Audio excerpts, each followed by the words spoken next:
मसीह। सबले फिर जय मसीह, सबको जय मसीह। आज एक मुख्य बात जो हम सीखेंगे वो ये है, सच्चे मसीही परमेश्वर के वचन से प्रेम करते हैं और अंत तक बने रहते हैं। आज एक मुख्य बात, यदि आप लिख रहे हैं, अच्छा है अगर आप लिख रहे हैं, याद रखने के लिए जरूरी है लिखना। तो एक सच्चे मसीह वचन से प्रेम करते हैं और अंत तक बने रहते हैं। एक प्रश्न आप सभी से, सबसे एक प्रश्न है, ठीक है, ध्यान से सुनिएगा। सुनने के बारे में है ना, आप कैसा सुनते हैं? कहने का मतलब है, अगर कोई बोल रहा है किस प्रकार से आप सुनते हैं। अगर आप किसी को बोल रहे हैं या कोई आपसे बोल रहा है, कुछ बात बता रहा है, तो आपको सुनना पसंद है या सुनाना पसंद है? आर यू गुड लिसनर और नॉट? क्या आप अच्छे श्रोता हैं? क्या आपको सुनना पसंद है? तो हमने पिछले समय में देखा कि तीन अध्याय में यीशु मसीह ने सब्त के दिन में किसको चंगा किया? सूखे हाथ वाले को चंगा किया। जब सूखे हाथ वाले को चंगा किया, यीशु ने कहा कि सब्त के दिन में भला करना उचित है या बुरा करना, प्राण को बचाना या घात करना। तो वो लोग चुप रहे।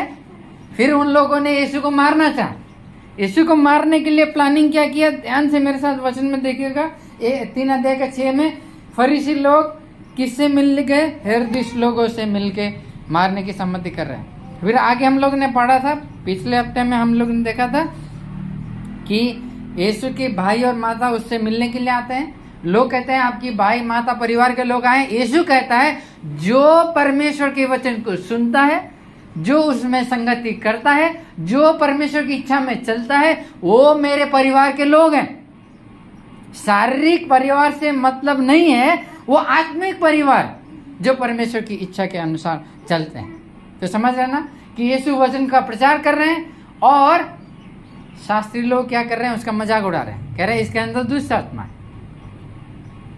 और घर वाले भी कह रहे हैं इसका दिमाग ठिकाने में नहीं है, क्योंकि उनको भी आत्मिक नया जन्म की आवश्यकता है, उनको भी वचन की आवश्यकता है। वचन ही उनके हृदय को परिवर्तित करता है। इसीलिए अब हम 4 अध्याय में आते हैं। 4 अध्याय में तो वही मेरा प्रश्न ही है, क्या आप सुनते हैं, सुनने के लिए तैयार होते हैं कि नहीं होते हैं? क्या आप अच्छे श्रोता हैं?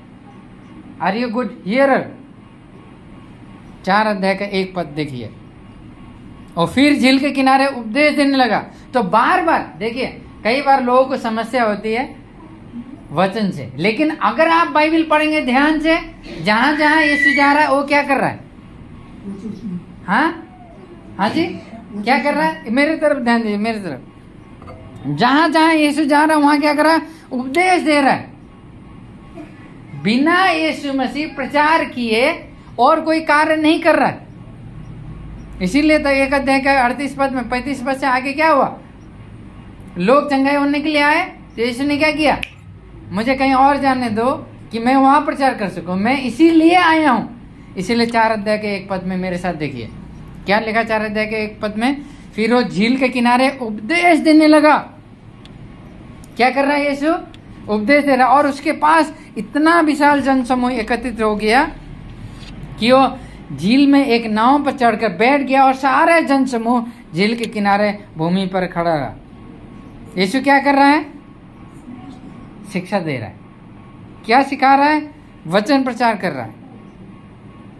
देख रहे हैं, यीशु अद्भुत शिक्षा का प्रचार कर रहा है। यीशु कह रहा है खुशी का खबर मेरे पास है। तुम दुख में हो, तुम समस्या में हो, तुम परेशानी में हो, अब परेशान होने की आवश्यकता नहीं है। जिस बात का तुम इंतजार कर रहे हो वो समय आ गया है। 2 पद में वो क्या कह रहा है? 2 पद में देखिए हम क्या देखते हैं। वो दृष्टांतों में बहुत सी बातें सिखाने लगा। लोगों को सीखना नहीं पसंद है, लेकिन यीशु बार बार क्या कर रहे हैं? 2 पद में भी हम क्या देख रहे हैं? यीशु सिखा रहे हैं। और 2 पद के दूसरे हिस्से में देखिए वो क्या कर रहा है? अपने उपदेश में उनसे कह रहा था, वो उनको सिखा रहा था। यीशु बारंबार सिखा रहा। क्या कर रहा है? मन फिराओ और पश्चाताप करो। है ना। यीशु क्या करा, दृष्टांत, छोटे छोटे, यहाँ क्या करा, 4 अध्याय के 2 पद में देखिए क्या करा, दृष्टांतों में। दृष्टांत समझते हैं, दृष्टांत का मतलब क्या है? हाँ जी, दृष्टांत का मतलब छोटी कहानियां।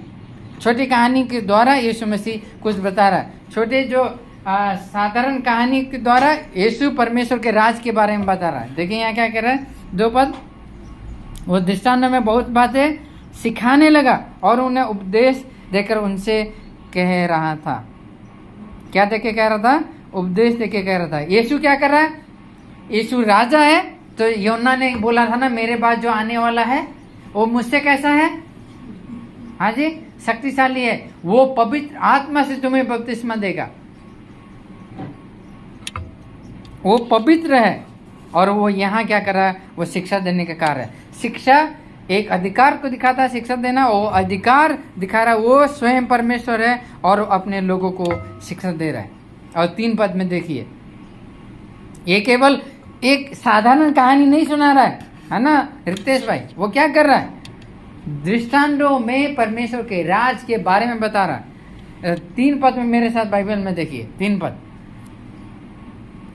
और 3 पद में क्या कर रहा है? देखो, सुनो। ऐसे क्या कर रहा है? 3 पद में, सुनो, देखो, सुनो और देखो। ये एक आज्ञा है, सुनो और देखो।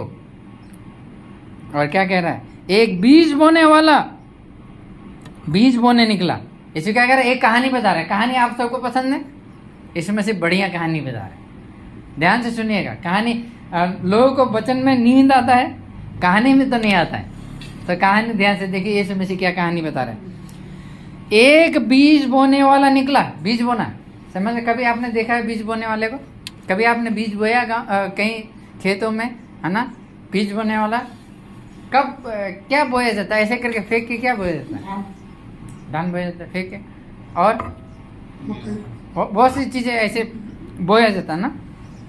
बीज बोने वाला बीज बोने निकला। इसे क्या कर रहा है? सुनो, ध्यान दो, पे क्लोज अटेंशन।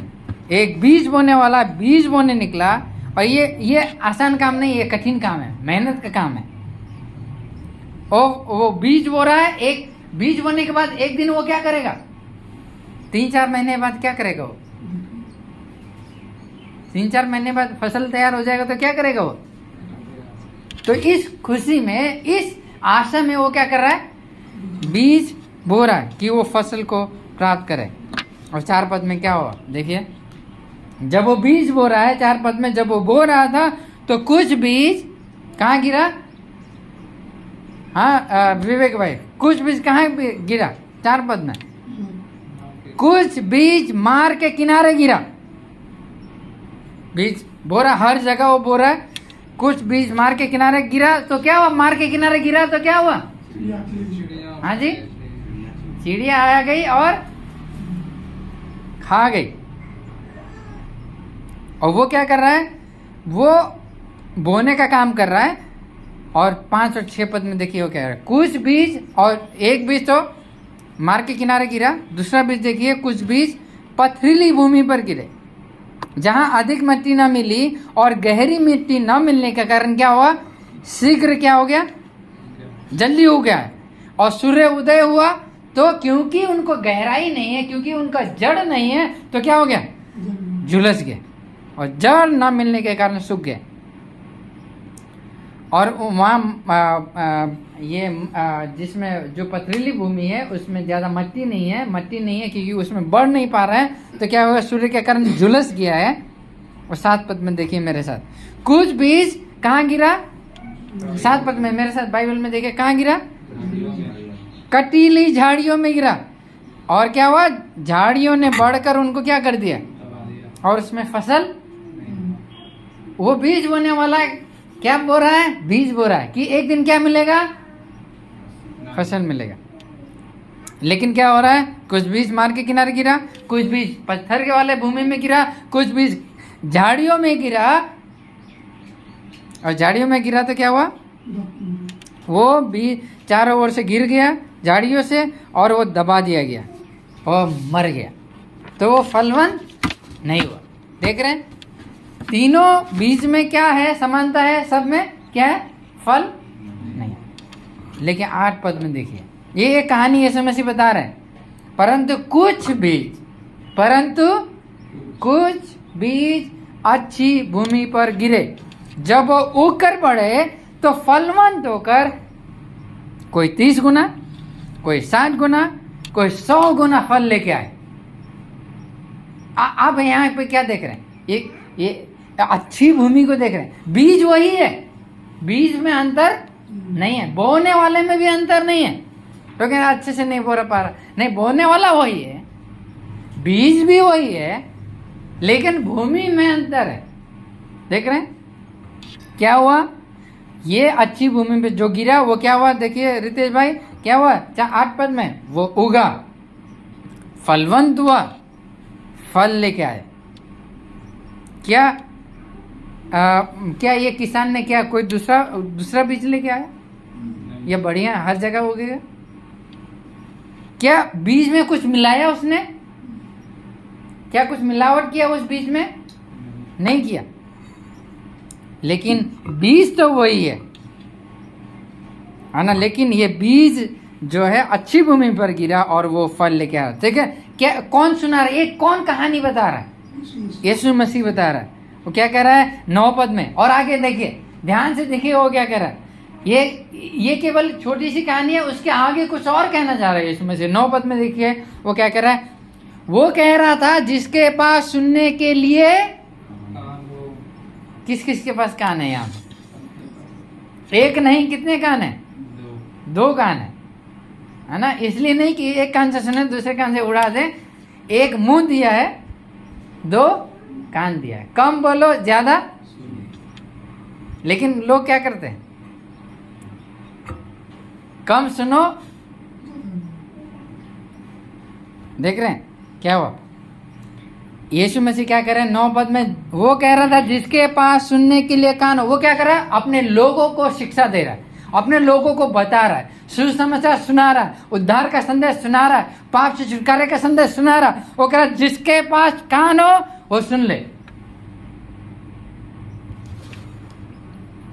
यीशु क्या चाहता है कि जो वो शिक्षा दे रहा है उस पर ध्यान दो, उस पर विश्वास करो।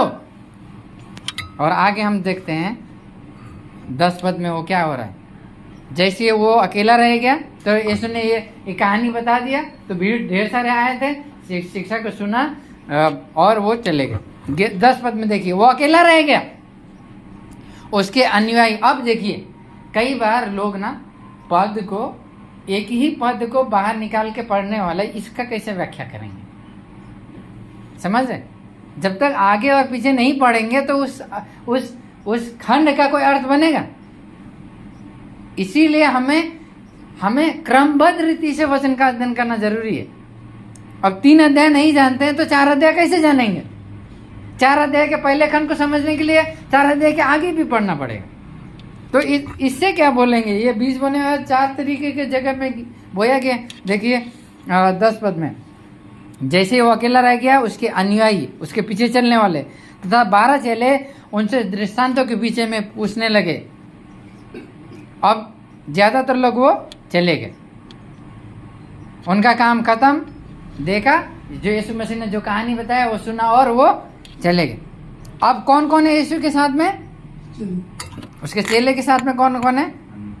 जो विश्वास करने वाले, है ना। केवल चेले ही नहीं, उसके साथ में उसके पीछे विश्वास करने वाले, केवल तमाशा देखने वाले नहीं है, सच में यीशु पे विश्वास करने वाले।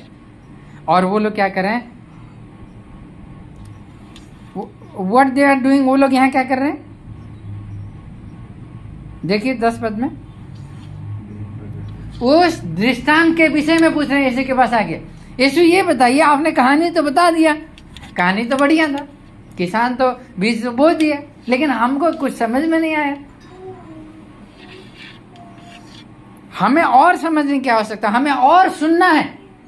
आजकल क्या आ रहा है, बहुत प्रचार बहुत लंबा होता है, हमको सुनना नहीं पसंद है ना लोगों को।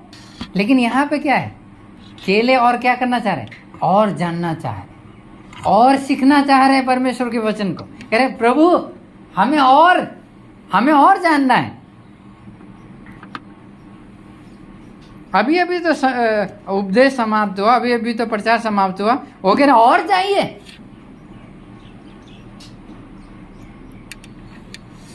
अधिकतर लोग क्या हो गए, चले गए, लेकिन कुछ लोग बचे हैं जो क्या कह रहे हैं, यीशु से क्या कह रहे हैं, हमें और अधिक जानना है, हमें और अधिक समझना है, इसके बारे में जानना है।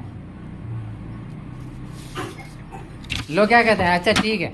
अधिकतर क्या होता है, हमें ज़्यादा से ज़्यादा 20 मिनट से ज़्यादा हम सुन नहीं सकते, 25 मिनट से ज़्यादा हम परमेश्वर के वचन को सुन नहीं सकते। बाकी सब कुछ कर सकते हैं, लेकिन परमेश्वर के वचन को ज़्यादा मत सुनाइए।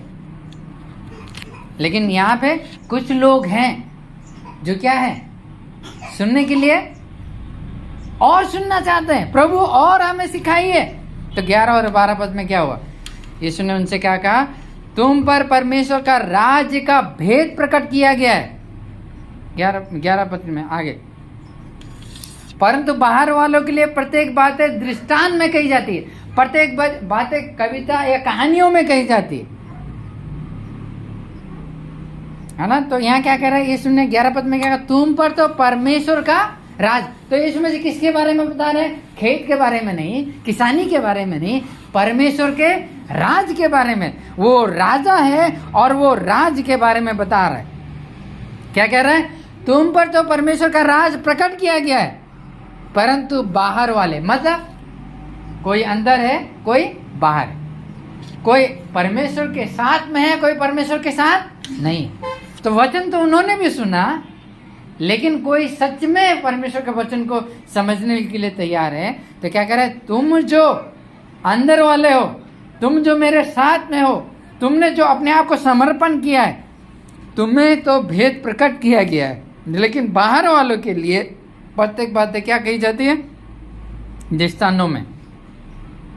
जो यीशु के पीछे पीछे चलते हैं वे अंदर के लोग हैं, जो उसके साथ में संगति करना पसंद करते हैं वे अंदर के लोग हैं, जो उससे प्रेम करते हैं वो उसके लोग हैं, जो उसके वचन से प्रेम करते हैं वो उसके लोग हैं। लेकिन बाहर वाले कौन है, यीशु ने कहा प्रत्येक बाहर वाले से प्रत्येक बातें दृष्टांत मतलब उनको समझ में नहीं आए। बाहर वाले कौन है, जो अविश्वासी लोग हैं, जिन्होंने यीशु मसीह को तिरस्कार कर दिया। यहाँ पे कितने तरीके के लोग हैं, मुख्य रूप से 2 तरीके के लोग। एक है जो फल लेके आ रहे हैं, दूसरे हैं फल लेके नहीं आ रहे। यदि आप यीशु मसीह से प्रेम करते हैं, यदि आप यीशु मसीह पे भरोसा करते हैं, यदि आप अंदर के लोग हैं, मसीह को प्राप्त किए लोग हैं, तो आप अंदर हैं। फिर से मेरी बात सुनिएगा, यदि आप यीशु मसीह से प्रेम करते हैं, यदि आप उसके वचन से प्रेम करते हैं, यदि आप यीशु पे भरोसा करते हैं, तो आप अंदर हैं। लेकिन दूसरी तरफ यदि आप यीशु को तिरस्कार करते हैं, यदि आप उस पर भरोसा नहीं करते हैं, तो आप कहाँ हैं, हाँ जी, बाहर। परमेश्वर अपने रहस्य को अपने लोगों पर प्रकट कर रहा है। यहाँ पे यीशु मसीह अपने चेलों से, अपने लोगों से क्या कह रहा है, तुम्हें तो यह सौभाग्य मिला है कि ये सत्य प्रकट किया जाए। ये ज्ञान परमेश्वर की ओर से लोगों पर, जो लोग यीशु पे विश्वास करते हैं उस पर परमेश्वर प्रकट कर रहा है। देखिए 12 पद में, 12 पद देखिए, जिससे कि देखिए 12 पद में यीशु मसीह क्या कह रहे हैं, उनसे दृष्टांतों में क्यों कहा गया, जिससे वे देखते हुए देखें।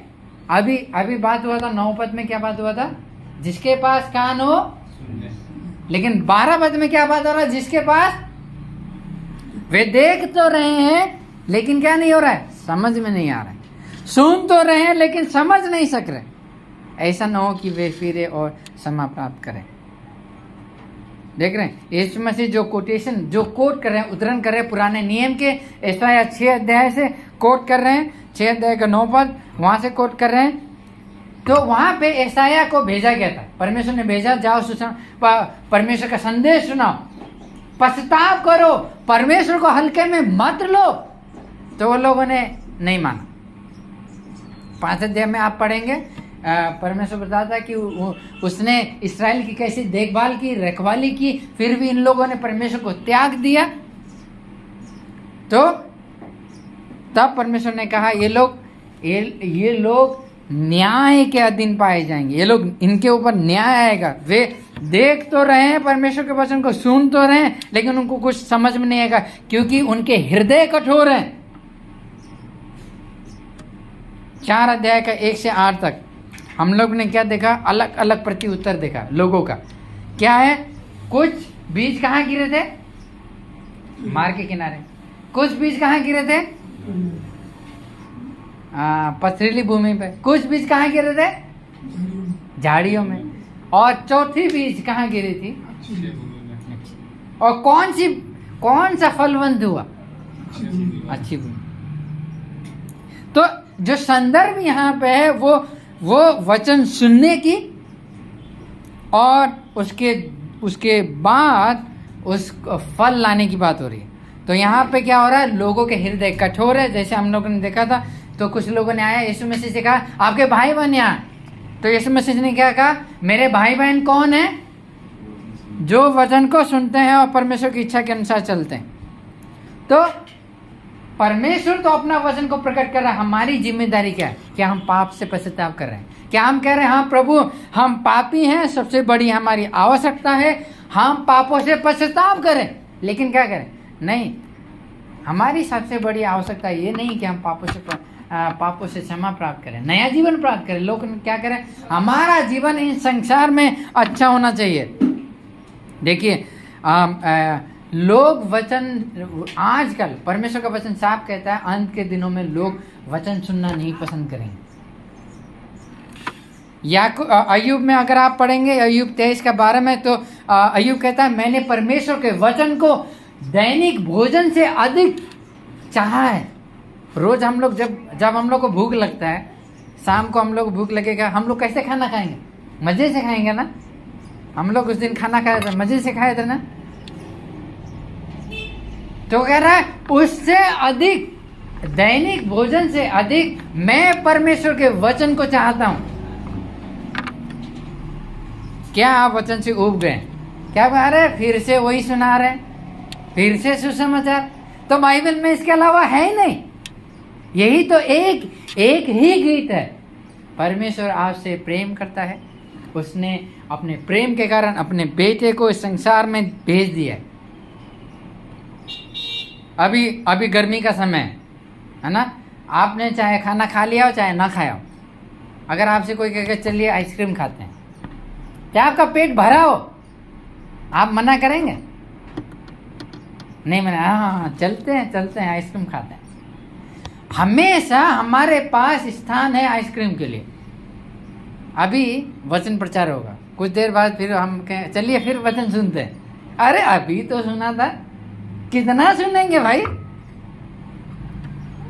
अरे चलिए बाइबल पढ़ते हैं। अरे सुबह ही तो पढ़ा था, 2 पद पढ़ लिया, वो काफी है।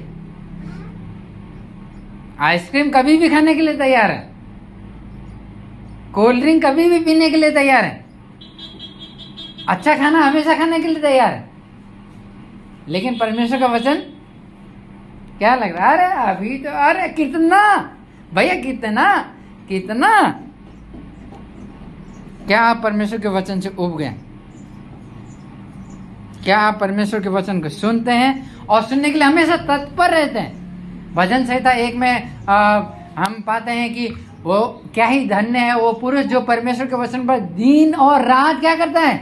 मनन करता रहता है। क्या आप उसमें से पाए जाते हैं? अरे एलोई चर्च मत जाना, वहां पे बाइबल क्या होता है, बहुत बाइबल से पका देते हैं।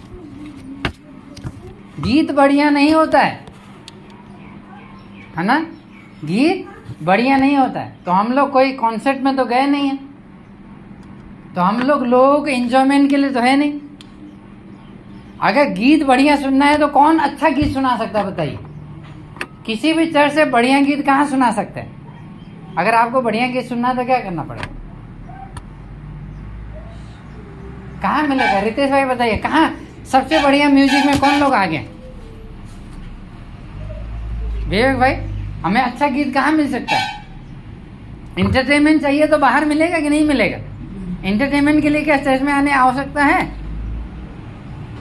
लेकिन चर्च में क्या मिलेगा? हाँ, वो हमें अच्छा म्यूजिक होना चाहिए, कर सकते हैं, करना चाहिए। लेकिन सबसे मुख्य बात क्या है बताइए? अगर मान लीजिए हम लोग ने बहुत बढ़िया गीत गाया लेकिन वचन का स्थान नहीं है तो कोई फायदा है? शैतान गीत गाने से कोई दिक्कत नहीं है उसको। क्या हम जो गीत गाते हैं वो हम विश्वास करते हैं? क्या उसके वचन से हम प्रेम करते हैं? क्या 12 चेलों के पास गिटार था, ड्रम सेट बजा रहे थे? क्या उसमें पवित्र आत्मा का काम नहीं था?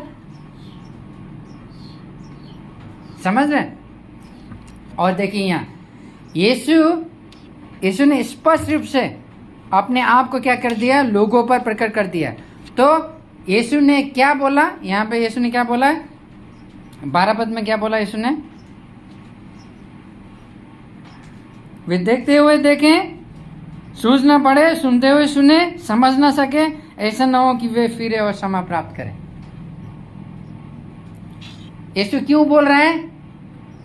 क्योंकि उनके हृदय कठोर है, क्योंकि वे यीशु को तिरस्कार कर रहे हैं। जो जहां पे यीशु मसीह ने जहां से इसको कोट किया, उनका जीवन पाप में है, वे परमेश्वर से दूर है, वे संसार में आनंदित होते हैं, वे परमेश्वर के वचन को नहीं सुनना चाहते हैं।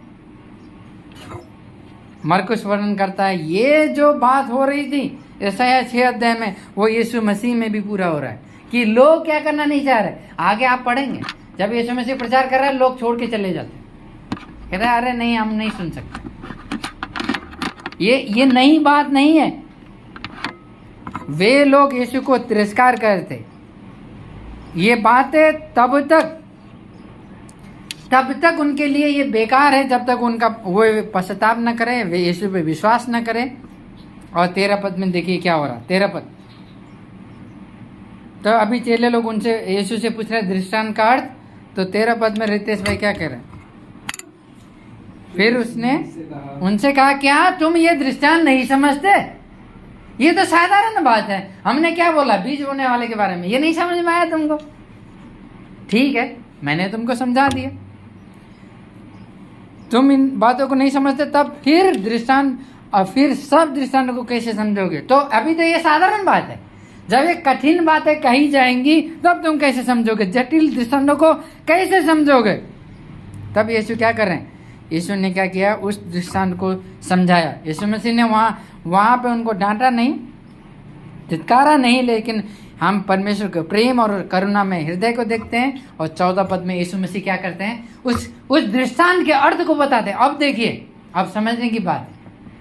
अब ये कठिन तो खंड है, मान लीजिए 1 पद से लेकर हमने 13 पद तक पढ़ा, क्या कोई मतलब समझ में आ रहा है? जब तक परमेश्वर ना वर्णन कर ना समझाए, तो इसीलिए हमें क्या करना है?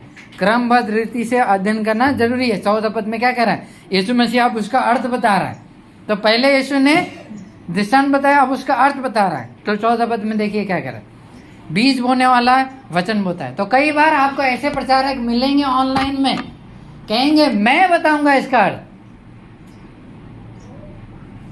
वो झूठे लोग हैं, क्योंकि परमेश्वर ने अपने वचन के अर्थ को वचन में ही वर्णन कर दिया है कि वचन का क्या अर्थ है। 14 पद में देखिए, बीज बोने वाला क्या बोलता है? हाँ जी, वचन बोता है। तो बोने वाला निकला, क्या बोल रहा है? वचन बोल रहा है। तो देखिए हमारा काम, कभी आप होटल गए, कभी आप होटल जाइए तो वेटर का क्या काम होता है? सुनता दीदी, वेटर का क्या काम होता है? वेटर को क्या काम होता? वेटर समझते? वेटर नहीं, क्या करता है? खाना पहुंचाता है ना। मान लीजिए कुक ने खाना बनाया बढ़िया, और वेटर ने बोला मैं इसको और बढ़िया करूंगा, पहुंचाने से पहले वो खुद ही कुछ मिला दिया। क्या जो कुक वो खाना पहुंचाना चाह रहा है, मालिक जो खाना पहुंचाना चाह रहा है, वो खाना पहुंचेगा वहां? क्योंकि वेटर ने क्या कर दिया? वेटर का क्या, वो वेटर का काम है? वेटर का काम वो नहीं। तो वचन बोने वाला जो परमेश्वर ने दिया है वही बोना है, न कि हम लोग क्या करें उसमें मिलावट करें। अगर मिलावट करते हैं तो वो वेटर क्या करते जाएगा, एक दिन कहेगा ऐसा है तुम निकलो यहाँ से, तुम्हारा काम यहाँ नहीं है, क्योंकि जो हम देना चाह रहे हैं तुम वो नहीं दे रहे हो, क्योंकि तुम मिलावट कर रहे हो। ऐसे परमेश्वर के वचन में भी लोग मिलावट करते हैं, इसलिए हमें सावधान रहना है। इसीलिए परमेश्वर के वचन को ध्यान से पढ़ना है और वचन में अध्ययन करना है, दिनों रात इसमें समय देना है। जैसे आजकल लोग दिनों रात किस में समय देते हैं? सुबह उठो मोबाइल भैया, शाम को सो। सुबह शाम किसकी आराधना होती है ज्यादा? हाथ में क्या चपकता है ज्यादा? सबकी समस्या है। जितना अधिक इतना ही अगर हम बाइबल को पकड़ लें तो क्या होगा, हम ज्ञाता बन जाएंगे। देखिए क्या हो रहा है, यीशु यहाँ पे क्या प्रचार कर रहा है? सुसमाचार, यीशु मसीह का सुसमाचार। वचन बोलने वाला क्या प्रचार करता है कि सबने पाप किया है, परमेश्वर के वो सब परमेश्वर के न्याय का अधीन है, परमेश्वर के क्रोध का अधीन है। लेकिन खुशी की खबर ये है, खुशी का खबर, आपको खुशी का खबर चाहिए? यीशु मसीह पापियों को बचाने के लिए आ गया है। हालेलुया, आमीन। यीशु मसीह पापी को बचाने के लिए आ गया। वो हमारे स्थान पे मर गया है, उसने मृत्यु को हराकर, वो मृत्यु को हराकर जी उठा है। अब हमें मृत्यु से डरने की आवश्यकता नहीं। जो कोई भी यीशु पर विश्वास करता है वो बचाया जाएगा। यही वो संदेश है जिसका आपको और हमें प्रचार करना है। इसके अलावा और कुछ नहीं है, मिलाना नहीं है, बुरे वेटर नहीं बनना है। हमें जो दिया गया है वही देना है। लोग कहेंगे नहीं इतना में मजा नहीं आएगा, मसाला डालो। कुछ अच्छा बनाओ कि लोगों को सुनने में अच्छा लगे, लेकिन क्या वो मालिक के अनुसार कर रहा है? नहीं कर रहा। प्रत्येक विश्वासियों का यह कार्य है कि वचन बोलने वाला हम में से प्रत्येक का कार्य यह है कि हम सुसमाचार प्रचार कर रहे हैं। क्या आप सुसमाचार प्रचार कर रहे हैं? तो जो आप स्कूल में पढ़ते हैं, क्या आप सुसमाचार प्रचार कर रहे हैं? क्या आप जो बाहर काम करते हैं, क्या आप सुसमाचार प्रचार कर रहे हैं? जो आप घर में, क्या आप अपने बच्चे को सुसमाचार प्रचार कर रहे हैं? जब आप प्रचार करेंगे, आपकी सबसे बड़ी आवश्यकता क्या है? पापों से छुटकारा। तो लोग हैं ये क्या, लोग नहीं सोचते कि हम पापी हैं। जब आप कहेंगे आप पापी हैं तो उनको समस्या होगी। जब आप कहेंगे आप सफल हैं, परमेश्वर आपसे प्रेम करता है, आप पता नहीं कहाँ सिंहासन पे विराजमान होंगे, और लोग वचन को जब गलत कोट करते हैं, ये थोड़ा सा भी विश्वास हो, राई के दाने के बराबर भी विश्वास हो, तो पहाड़ को कह दे यहां से उखड़ के कहाँ गिर जा, हाँ जी, समुद्र में। तो कितने पहाड़ को आपने हटते हुए देखा? अभी तक संसार में कहीं आपने इतिहास में सुना है कि किसी ने विश्वास से वो पहाड़ को उखाड़ के वहां पहुंचा दिया? सुना है कभी दाऊद भैया? ये मिरिक का पहाड़ हो चाहे करसुम का पहाड़ हो, अरे पहाड़ हमको उखाड़ के ले जाना। विश्वास, थोड़ा सा भी विश्वास। क्या अभी तक कोई इतना विश्वास नहीं हुआ? इसीलिए हमें वचन को उसके अर्थ में, उसके संदर्भ में समझने की आवश्यकता है। प्रत्येक विश्वासी का काम क्या है? जो दिया गया है बिना उसको मिलाए, बिना उसको घटाए, क्या करना है? उसको लोगों के सामने प्रस्तुत करना है। हमें यीशु मसीह ने कहा है हमें सुसमाचार प्रचार करना है, ये आदेश है। तो जो आप स्कूल में पढ़ रहे हैं, जो आप बाहर काम कर रहे हैं, क्या अपने दोस्तों के साथ में आप कहते हैं आप मसीह हैं? आप कहते हैं यीशु मसीह पे हम विश्वास करते हैं, उसी के द्वारा उद्धार है। हो सकता है कल उनको मौका मिले या ना मिले। क्या आप यीशु के आदेश का पालन कर रहे हैं, आज्ञा का पालन कर रहे हैं, या नाज्ञाकारिता कर रहे हैं? जो आप होटल में काम करते हैं, चाहे आप कहीं भी काम करते हैं, आपको क्या करना है? सुसमाचार का प्रचार करना है। कैसे? विश्वास योग्यता के साथ में। बिना मिलावट के, बिना घटाए, क्योंकि परमेश्वर का वचन क्या कहता है, जो कोई परमेश्वर के वचन में जोड़ेगा और जो कोई घटाए, ना जोड़ सकते हैं ना हम घटा सकते, ना चटपटा बनाना है ना उसका हल्का करना है। यीशु मसीह दुनिया में क्यों आए भाई? आपके जीवन को इस संसार में आरामदायक बनाने के लिए नहीं आए, पापों से छुटकारा देने के लिए। हमारा और आपके जीवन से बढ़िया जीवन से अन्य जातियों का है। क्या इसका मतलब वो प्रभु को जानते हैं इसलिए आशीष पा रहे हैं? 15 पद में समझ में आ रहा हम क्या कह रहे हैं? 15 पद में देखिए, 15 पद में अब यीशु मसीह बताएंगे कि प्रत्येक का अर्थ क्या है। 15 में पहली बात देखिए क्या कह रहा है, ये वे हैं जो मार्ग के किनारे हैं। तो कुछ मार्ग के किनारे जो बीज बोया गया गिरा है, उसका अर्थ क्या है? वे जो है मार्ग के किनारे जहाँ वचन बोया जाता है। हमें हर जगह वचन को बोना है। जब वचन सुनते हैं तो क्या होता है? तो ये वचन के बारे में बात हो रहा, बीज के बारे में बात नहीं हो रहा, मुख्यतः वचन के बारे में।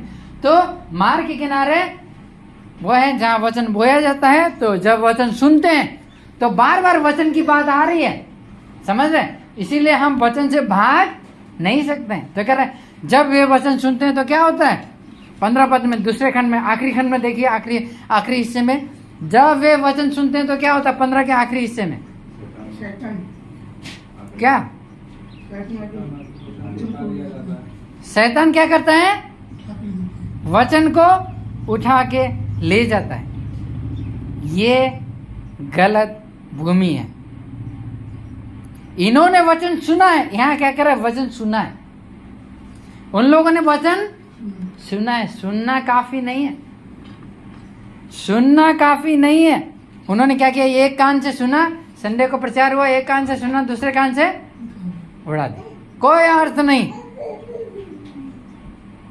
कई लोग क्या सोचते हैं, चर्च एक बढ़िया एंजॉयमेंट का समय, हफ्ते भर में हम थक गए हैं, संडे को जाएंगे, हम क्या होंगे? बढ़िया गीत गाएंगे। यहाँ तो चाय भी नहीं मिलता है, बढ़िया चाय पियेंगे कई जगह, और बढ़िया लोगों से बात करेंगे और चलते बनेंगे। क्या है चर्च? इसलिए देखिए, मार्ग के किनारे वो हैं जिन्होंने वचन सुना, लेकिन इस कान से सुना और दूसरे कान से क्या हो गया? शैतान आया, शैतान आकर उस वचन को उनसे दूर कर दिया, क्योंकि उन लोगों ने वचन पे मनन नहीं किया, घर जाने के बाद अध्ययन नहीं किया, प्रभु से प्रार्थना नहीं किया।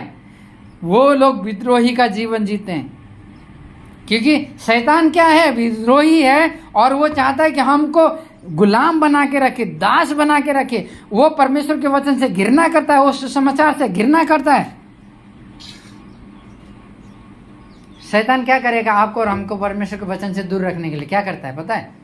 अच्छा बताइए, जब आप बाइबल पढ़ना चाहते हैं तो क्या होगा? किसी का फोन आ जाएगा, नींद आ जाएगा, सही बात है, कुछ और बात याद आ जाएगा, अरे बाइबल बाद में पढ़ेंगे। सांसारिक बातों में शैतान क्या करता है? फंसाए रहता है, गोल गोल गोल गोल सांसारिक बातों में फंसा कर रखेगा, अन्य बातों में व्यस्त रखेगा। आज का सबसे ज्यादा व्यस्तता का क्या है? क्या है? क्या है आज का? 16 पद देखिए। उसी प्रकार अब दूसरे बात में चलेंगे। उसी प्रकार ये लोग बीज बोई गई पथरीली भूमि के समान है। अब उसका अर्थ क्या है? जब वे वचन को सुनते हैं, ये लोग भी क्या कर रहे हैं? वचन को सुन रहे हैं और तुरंत आनंद के साथ क्या करते हैं? 16 पद के देखिए दूसरे खंड में ग्रहण कर रहे हैं, खुशी के साथ एक्साइटेड, ओ प्रभु जी धन्यवाद, हो हालेलुया, आमीन, हालेलुया, उछल कूद करने लगे, इधर उधर भागने लगे, बड़ी बातें करने लगे। अरे कुछ भी हो जाए, हम प्रभु से दूर नहीं जाएंगे, हम प्रभु के लिए जान देने के लिए तैयार हैं। वे अधूरे रूप से सुने। देखिए 17 पद में, वे अपने आप में गहरी जड़ नहीं रखते, थोड़ा समय के लिए तो रहते हैं, परंतु देखिए 17 पद के दूसरे हिस्से में आखिरी खंड में देखिए, परंतु जब वचन के कारण उन पर क्या होता है? 17 पद में देखिए मेरे साथ में, क्या कह रहा है 17 पद में? देखिए 17 पद के आखिरी हिस्से में क्या कह रहा है? गहरी जड़ नहीं रखा, थोड़े समय के लिए है संगति में, जब वचन के कारण। किसके कारण? वचन। बार बार एक के बाद दूसरे पद में किसका वर्णन हो रहा है? वचन वचन वचन। तो आप कहने इतना क्यों वचन के बारे में बात करो? क्योंकि बाइबल वचन के बारे में बात करती है, परमेश्वर का वचन बाइबल के वचन के बारे में। तो हम इसको काट के हटा दें फिर, अगर सुनना नहीं पसंद है। वचन के कारण उन पर क्या आता है? कष्ट या सताव। तो लोग क्या कहेंगे? बहुत से लोग आजकल इंटरनेट में क्या बोलेंगे? यीशु के पीछे चलोगे कोई कष्ट नहीं आएगा। लेकिन यहाँ क्या कहता है परमेश्वर का वचन? वचन के कारण उन पर कष्ट या सताव आता है। आप सड़क पे जाइए, बाहर बाजार का खाना सारा, क्या जितना खाना बाहर मिलता है क्या सब वो स्वास्थ्य के लिए अच्छा होता है? कहते हैं अरे भैया बाहर मत खाना, बढ़िया खाना तो घर में ही खाना। इसीलिए आप और हम क्या खाते हैं वो बहुत बहुत महत्वपूर्ण है। तो लोग क्या कहते हैं? यीशु के पीछे चलो सारी दुख तकलीफ दूर हो जाएगी। लेकिन परमेश्वर का वचन क्या कहता है? वचन के कारण तुमको क्या हो सकता है? कष्ट हो सकता है, सताव हो सकता है। और जब कष्ट और सताव आता है तो वे लोग क्या करते हैं? देखिए तुरंत ठोकर खाते। अरे हम तो प्रभु के पीछे आए थे, बढ़िया होगा, अच्छी शादी होगी, अच्छा नौकरी मिलेगा, अच्छा ये होगा, अच्छा वो होगा, कोई बीमारी नहीं होगी, कोई समस्या नहीं होगी। हाँ, एक दिन बीमारी खत्म हो जाएगी, एक दिन समस्या खत्म हो जाएगी, एक दिन आंसू नहीं रहेगा।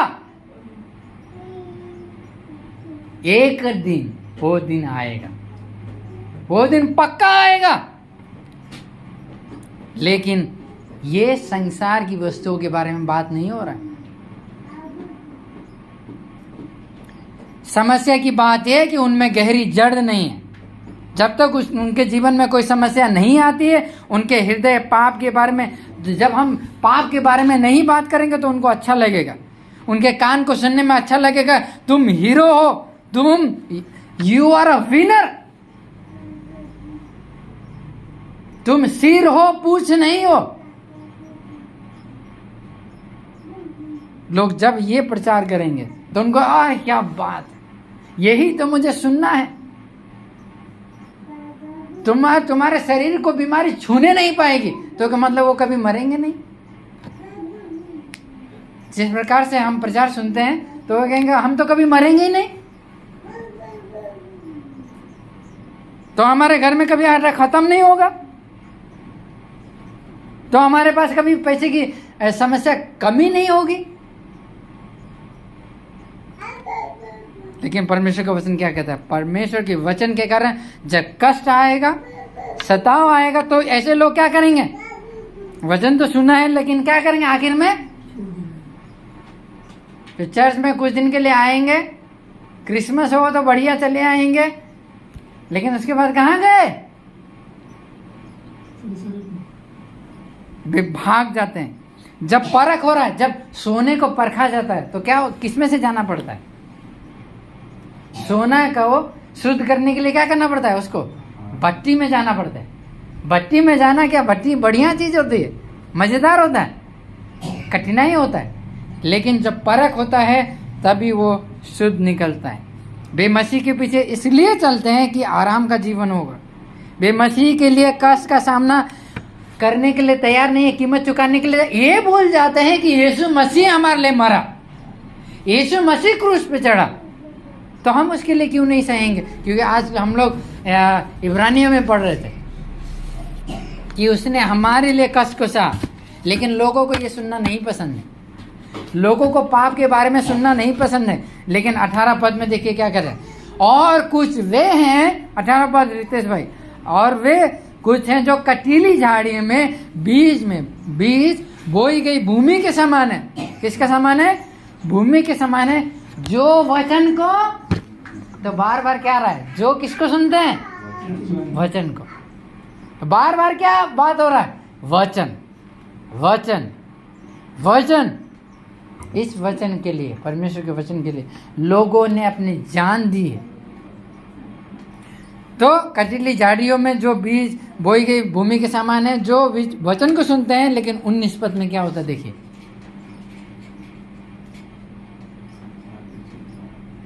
क्या हो रहा है?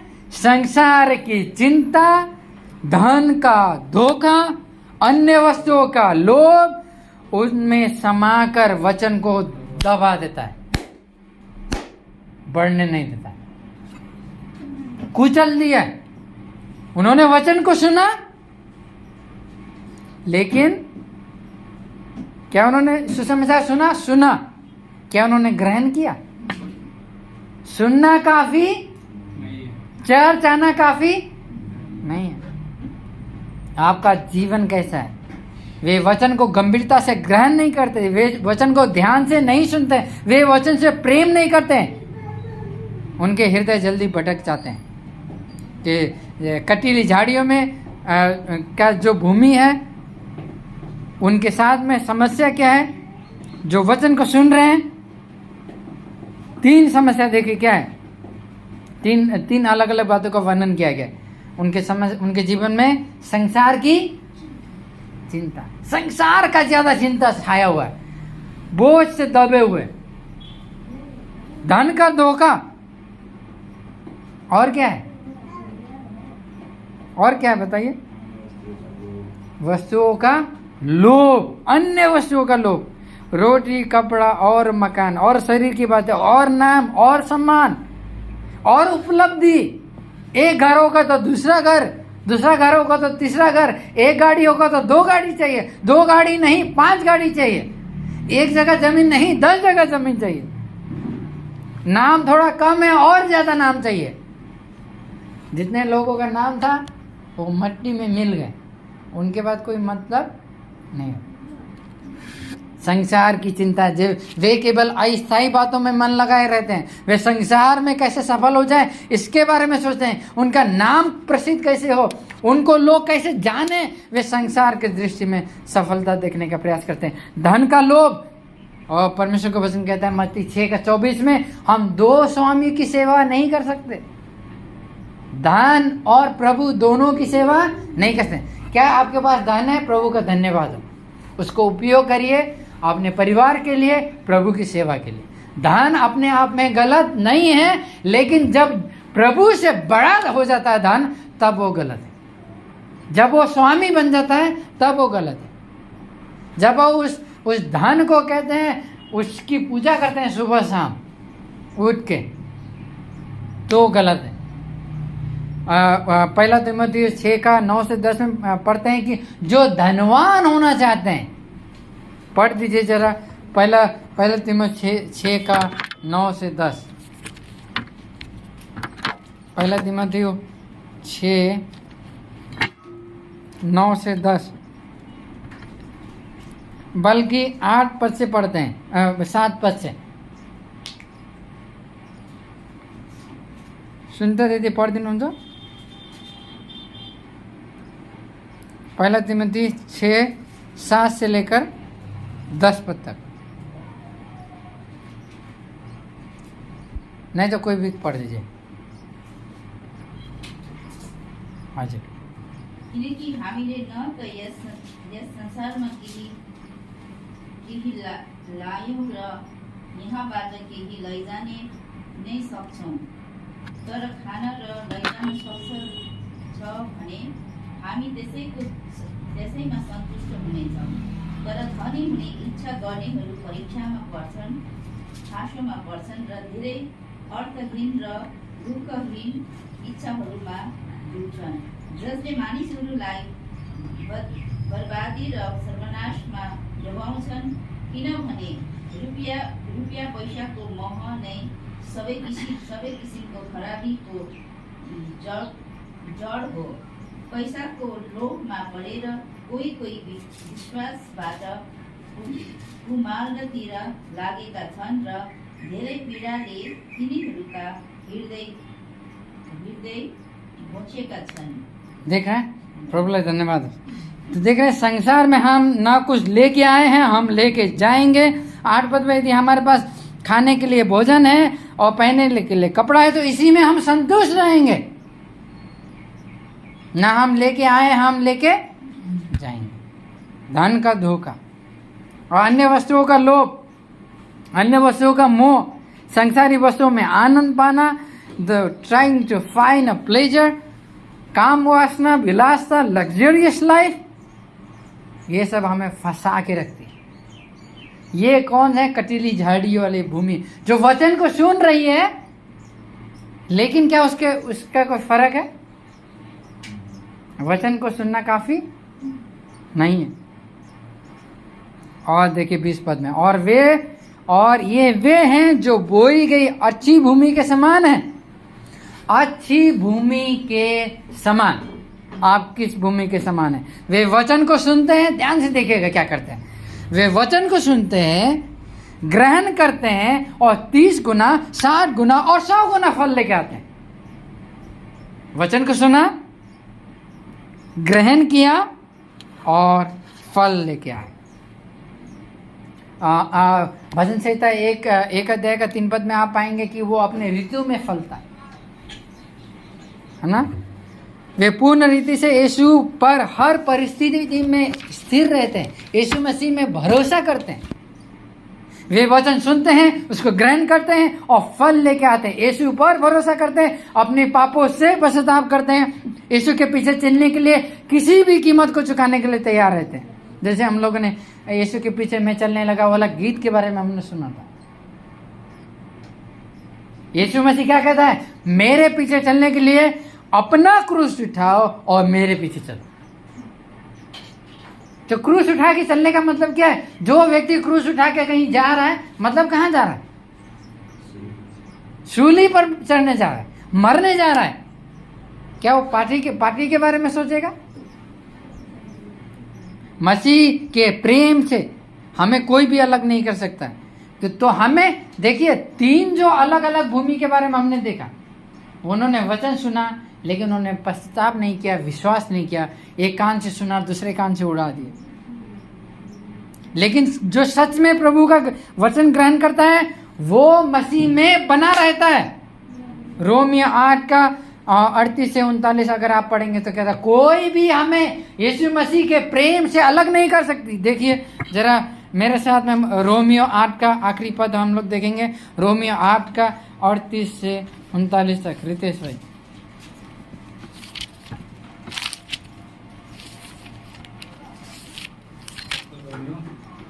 8 का 38 से 39 तक पढ़ दीजिए।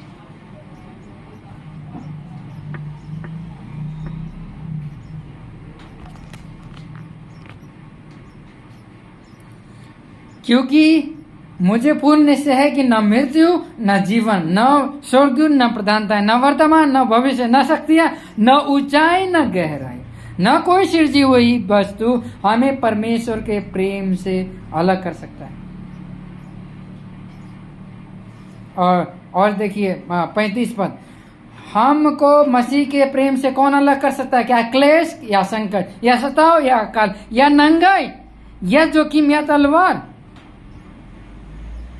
अगर अकाल भी नहीं, संकट भी नहीं, सताव भी नहीं, जोखिम भी नहीं, क्लेश भी नहीं, तो परमेश्वर का वचन क्या मान के चला है? जो प्रभु में पाए जाते हैं हर परिस्थिति में बने रहेंगे, स्थिर रहेंगे, लगे रहेंगे, चाहे कुछ भी कीमत चुकाना पड़े, विरोध, तिरस्कार का सामना करना पड़े, हम यीशु को थामे रहेंगे। हमें नया जीवन मिल गया है, हमें अनंत जीवन मिल गया है, हम न्याय से छुड़ा लिए गए। ये हमारे लिए आनंद और खुशी की बात है। कोई भी हमें मसीह के प्रेम से अलग नहीं कर सकता। इसलिए अब हमारी जिम्मेदारी क्या है? हमें विश्वास योग्यता के साथ जैसे आपको सुसमाचार सुनाया गया वैसे आपको दूसरे को सुसमाचार सुनाना है।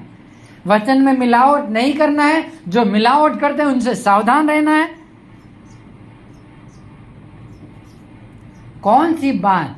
तो 3 भूमि, चार अलग भूमि के बारे में हमने अध्ययन किया। तो 3 भूमि तो फलवंत नहीं है, तो 4थी भूमि केवल फलवंत है। तो मतलब 2 ही अलग कैटेगरी। कौन सी बात आपको फलवंत बनने से, कौन सी बात आपको अच्छी भूमि बनने से रोक रही है? आपका करियर, आपका पढ़ाई, आपका नौकरी, आपका परिवार, आपका पैसा, आपका समाज? क्या चीज आपको फलवंत बनने के लिए, मसीह के पीछे चलने के लिए रोक रहा है? हमको परमेश्वर का वचन बारंबार सुनने की आवश्यकता है। हमें परमेश्वर की उपस्थिति में जीवन जीने की आवश्यकता है। आप कॉलेज जाएंगे, आप अपने काम में जाएंगे, आप दुकान में जाएंगे, कोई नहीं कहेगा यीशु के पीछे चलो, पाप से लड़ो, संसार को त्यागो, लेकिन परमेश्वर का वचन कहेगा। इसीलिए अब हमारी जिम्मेदारी क्या है? हमें सुसमाचार प्रचार करना, ये हमें आज्ञा दी गई है। और जो लोग फल नहीं लेके आ रहे हैं, जो लोग परमेश्वर के वचन के विरोध में जा रहे हैं, हम उनके लिए प्रार्थना करेंगे। क्या आप दूसरे के लिए प्रार्थना कर रहे हैं? जो वचन का विरोध कर रहे हैं। वचन का विरोध करना मतलब पवित्र आत्मा का विरोध करना, मतलब परमेश्वर का विरोध करना। इस वचन को किसने लिखवाया? परमेश्वर, पवित्र आत्मा ने। लोग कहते हैं हम पवित्र आत्मा की आवाज सुनना चाहते हैं, लेकिन वचन नहीं सुनना चाहते। पवित्र आत्मा का काम क्या है? आपको पवित्रता की मार्ग में अगुवाई करेगा। पवित्र आत्मा का काम क्या है? आपको पाप से बचाए रखेगा। पवित्र आत्मा का काम क्या है? आपको यीशु के जैसा बनाएगा। पवित्र आत्मा का काम क्या है? आपको पवित्र मार्ग में आगे बढ़ाएगा, आपको विश्वास में आगे बढ़ाएगा। आइए हम एक दूसरे के लिए प्रार्थना करें। हम अपने जीवन को जांचें, क्या हम वचन से प्रेम करते हैं या किसी अन्य चीजों के लिए प्रेम करते हैं? हम मंडली में आते हैं, हम कलीसिया में आते हैं, हम किस बातों के लिए आते हैं? क्या हम अंत तक बने रहेंगे? कैसे बने रहेंगे? प्रभु की दया के द्वारा। हम फल क्यों लेके आएंगे? प्रभु की दया से। हम वचन से कब प्रेम करेंगे? जब हम सच में, हमारा हृदय, नया हृदय मिल गया।